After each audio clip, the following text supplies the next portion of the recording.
Hey friends and foes, welcome to Brushwork Podcast. My name is Stephanie Scott, and today we're talking about the YouTube project results. In the beginning of May 2023, I began the process of uploading all of my past episodes of Brushwork onto YouTube in video format.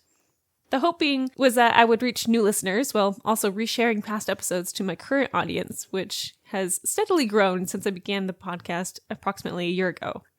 I now have the full 65 episodes up and live on YouTube right now, and I'm so excited to share the results of my efforts today with you.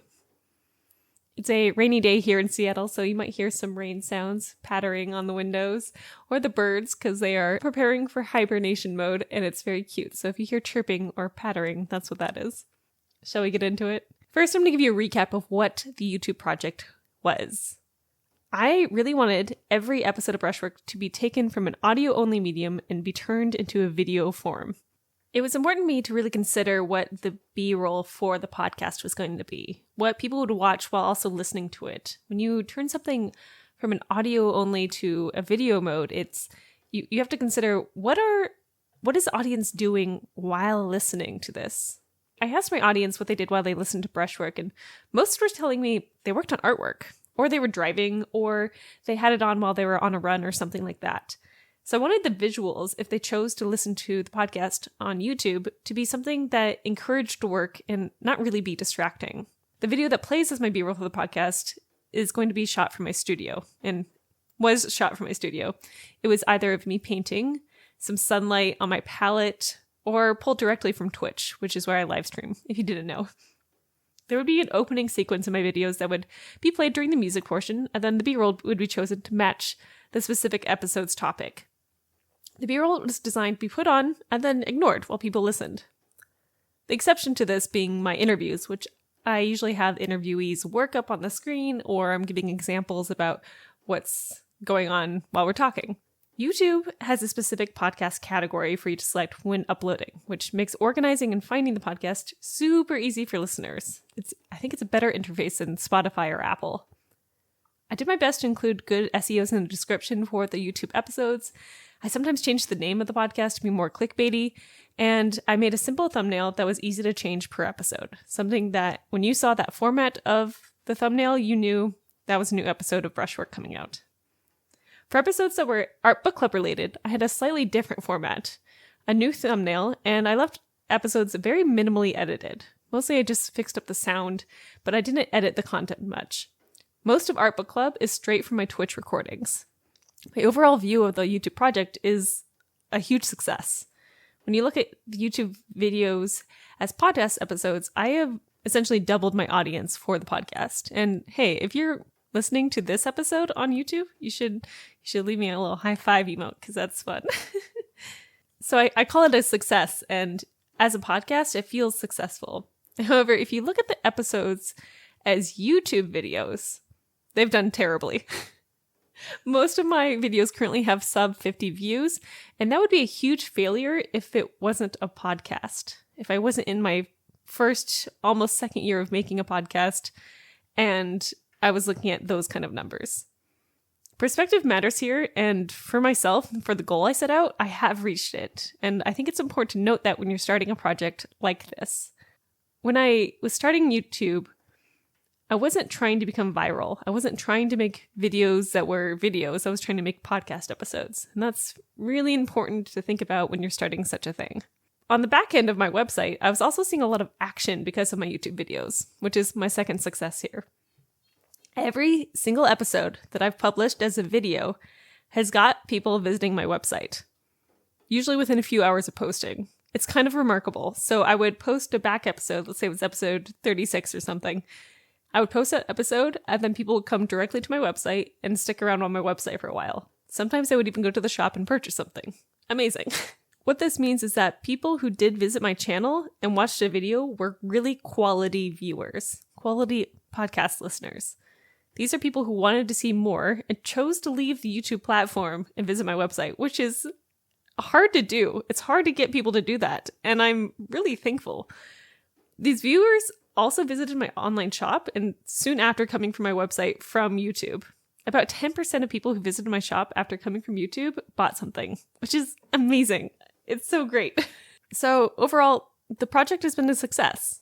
It's been really, really great. If you have a podcast yourself, you got to be putting it on YouTube. I was talking to a couple of people, my partner in particular, and I was like, where do you listen to podcasts? And I feel like this is a question you should ask of your listeners often. Is it on Spotify? Is it on Apple Podcasts?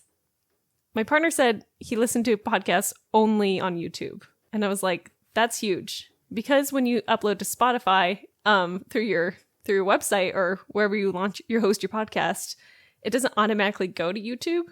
You have to put in quite a bit more effort, but I think it really pays off.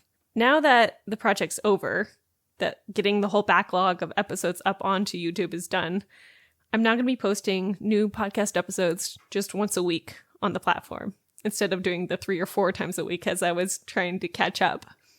My posting schedule is going to adjust a little bit, but I'm also going to be posting new kinds of content. I'm going to be posting the current video of the current episode when they go live on Tuesdays once a week, like I normally do.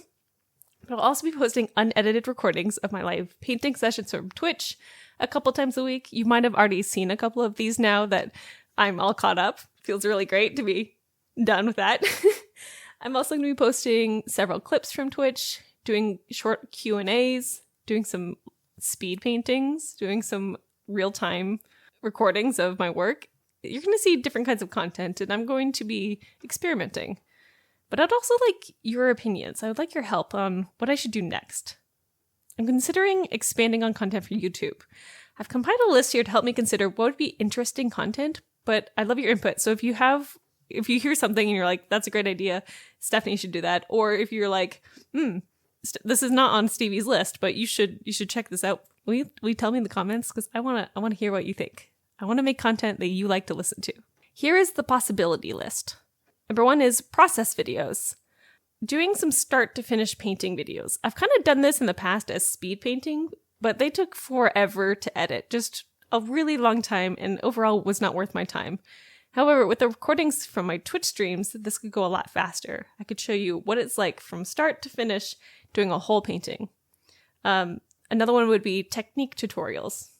I get questions all the time about doing hard edge techniques because I am an abstract painter and I do lots of geometric artwork, which means crispy lines. And I do this all without tape. So I think this could be a fun thing to make. Tutorials, maybe on a whole series on how I work. Okay, number 2 is more about materials and tools. Doing reviews on different kinds of oil paints, brushes, canvases, other materials, offering the pros and cons of why you should use some things but not others. Maybe I'll even get someone to sponsor the podcast. How cool would that be? Recommendations would be in the same line as this. Sharing about my favorite brands, because, at this point, I've been painting for so long. I've got favorite brands and things like that. Things I find trustworthy. And I feel like that would be interesting to hear about. Another thing would be art history and theory. Breaking down famous works from history, discussing technique, color theory, the story behind the art. This isn't to my biggest skill set, to be honest, but it could be fun to learn. Art business is the no-brainer one. I've got a lot of content already curated in my studio notes that are helpful for art business topics, but this could be greatly expanded on. I'm discussing topics like setting up an art exhibition, building portfolio, pricing artwork. I should absolutely have a podcast episode about building portfolio soon. That's a good idea. Maybe next one. Doing a studio tour is my 4th idea. Showing you all my refurbished garage of a workspace. It's perfect and awesome, and I love it. And giving you a tour of what possibilities could be like. I know whenever I'm looking at building out a new studio, I like to see examples. So this could be fun in video form. Number 5 would be art challenges. Art challenges are so popular, and I love doing the 7-day art challenge, but doing the 7-day art challenge as a blog form would be very fun. Number 6 would be doing some collaborations with other artists and other YouTube creators who are also painters. 7 would be vlogging, which is the no-brainer one, like a day in the life of the studio. Come to the studio with me, that kind of content. Do you like watching that kind of content? I think it could be fun to make, but also fun to watch. Mental health and discussing how I manage stress and anxiety through making art. That's a good one. That's number 8. And doing some more interactive content like Q&A sessions, live painting sessions. I usually stream on Twitch, so this would be maybe less of a priority here, but it's fun. It's fun. We could do more of that in video form. Art inspiration would be an interesting topic. I I talk a lot about inspiration here on the podcast, but doing it as a part of a vlog or maybe a more specific situation could be great. We'll workshop that. And my last idea would be art book club, but expanded. Doing short summaries of past books that we've read for the book club. For people who don't have time to listen to a 40-minute episode with Jenna and I would be fun. Doing short form vertical content would be nice of past episodes. Who knows? The possibilities are endless. But if there's something you've been like, I wish Stephanie had made video content about X, Y, or Z, will you please tell me? Because I'm learning a lot of skills making videos. And I feel like now that I have some skills, I can make things way better than they were before. Video editing is one. I'm much more efficient at it now than I was, 5 months ago. But I also have a better concept of sound design and, visual framing and everything that comes with making videos than I did before. So it's kind of fun. Another side effect that's happened because of the YouTube project is that I now watch YouTube videos differently. I now watch them as a content creator versus as a consumer. And I remember this change happening with Instagram 7 years ago when I started getting serious about making my art business public on Instagram. I'm now noticing technique, I'm noticing sound, I'm noticing intros in a very different way. And it's kind of fun to use video as a craft. Whereas before it was just something that I tried my best on, but didn't really succeed at anything. I foresee my career as a novice vlogger being full of just ups and downs. I've got a lot to learn when it comes to getting beautiful shots for starts, but I'm excited to expand on this. And as I've got an art residency coming up, I'm intending to vlog during that time. It could be fun. It should be great. We'll see what happens. What do you think? Should I expand on YouTube content? Should I keep going? Do you have your own channel? You should share it with me so I can see what you're doing, because that's super fun. Sharing is caring. All right, that's all I got for you today. I hope you've enjoyed this podcast. I hope you've been enjoying the YouTube channel. Let me know what your favorite episode has been. I hope you have a great day. Make good choices, everyone. And I'll see you next time. Goodbye.